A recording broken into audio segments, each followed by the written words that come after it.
بسم اللہ الرحمن الرحیم۔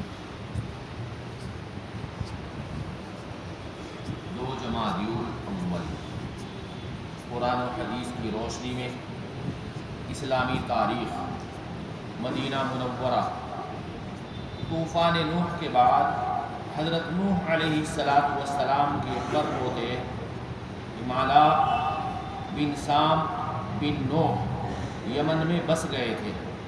اللہ تعالیٰ نے ان کو عربی زبان الہام کی، پھر ان کی اولاد نے عربی بولنا شروع کر دیا۔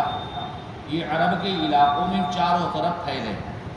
اس طرح پورے جزیرۃ العرب میں عربی زبان عام ہو گئی۔ اسی زمانے میں مدینے کی بنیاد پڑی۔ مالاک کی اولاد میں تبع نامی ایک بادشاہ تھا،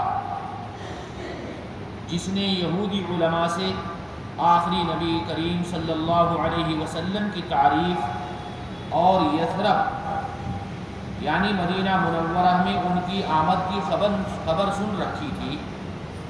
اس لیے شاہ تبع نے یثرب میں مدینہ منورہ میں ایک مکان حضور اکرم صلی اللہ علیہ وسلم کے لیے تیار کر کے ایک عالم کے حوالے کر دیا اور وصیت کی ایک مکان نبی آخر الزماں محمد الرسول اللہ صلی اللہ علیہ وسلم کی آمد پر انہیں دے دینا۔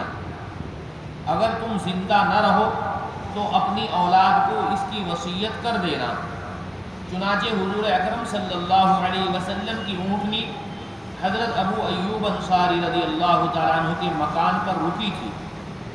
حضرت ابو ایوب انصاری رضی اللہ تعالیٰ عنہ ان عالم ہی کی اولاد میں سے تھے جن کو شاہ تبع نے مکان حوالے کیا تھا۔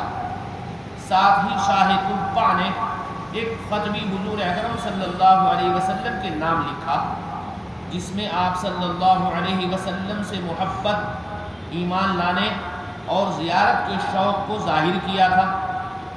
حضور اکرم صلی اللہ علیہ وسلم کی ہجرت کے بعد یثرب کا نام بدل کر مدینہ الرسول یعنی رسول کا شہر رکھا گیا۔ حضور اکرم صلی اللہ علیہ وسلم کا معجزہ، بینائی کا لوٹ آنا۔ حضرت حبیب بن ابی فدیک رضی اللہ تعالیٰ عنہ فرماتے ہیں کہ میرے والد کی آنکھیں سفید ہو گئی تھی، جس کی وجہ سے ان کو کوئی چیز نظر نہیں آتی تھی۔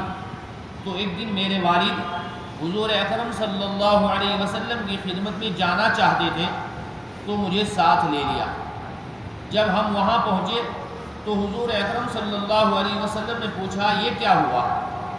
میرے والد نے فرمایا، میں اپنے اونٹ کو تیل لگا رہا تھا، اتنے میں میرا پیر سانپ کے انڈے پر پڑ گیا، تب سے میری یہ حالت ہو گئی۔ تو حضور اکرم صلی اللہ علیہ وسلم نے ان کی آنکھوں پر دم کیا، آنکھیں اسی وقت اچھی ہو گئی۔ حضرت حبیب رضی اللہ تعالیٰ عنہ فرماتے ہیں کہ میرے والد 80 برس کی عمر میں بھی سوئی میں دھاگا پرو لیا کرتے تھے۔ ایک فرض کے بارے میں، نماز چھوڑنے کا نقصان۔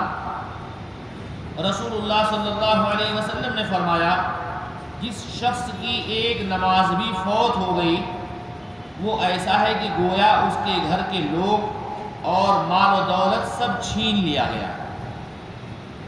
ایک سنت کے بارے میں، برے لوگوں کی صحبت سے بچنے کی دعا۔ اپنے آپ کو اور اپنی اولاد کو برے لوگوں کی صحبت سے بچانے کے لیے یہ دعا پڑھے، رب نجنی واہلی مما یعملون، اے میرے رب مجھے اور میرے اہل عیال کو ان کے برے کام سے نجات عطا فرما۔ ایک اہم عمل کی فضیلت، راہ خدا میں اپنی جوانی لگانا۔ رسول اللہ صلی اللہ علیہ وسلم نے فرمایا، جس نے اپنی جوانی اللہ کے راستے میں گزار دی تو قیامت کے دن اس کے لیے ایک نور ہوگا۔ ایک گناہ کے بارے میں، رسول کے حکم کو نہ ماننا۔ قرآن کریم میں اللہ تعالیٰ فرماتے ہیں، جو لوگ رسول اللہ کے حکم کی خلاف ورزی کرتے ہیں ان کو اس سے ڈرنا چاہیے کہ کوئی آفت ان پر آ پڑے یا کوئی دردناک عذاب ان پر آ جائے۔ دنیا کے بارے میں ہلاک کرنے والی چیزیں، قرآن میں اللہ تعالیٰ فرماتے ہیں ہر ایسے شخص کے لیے بڑی خرابی ہے جو عیب لگانے والا اور طعنہ دینے والا ہو، جو مال جمع کرتا ہو اور اس کو گن گن کر رکھتا ہو اور خیال کرتا ہو کہ اس کا یہ مال ہمیشہ اس کے پاس رہے گا۔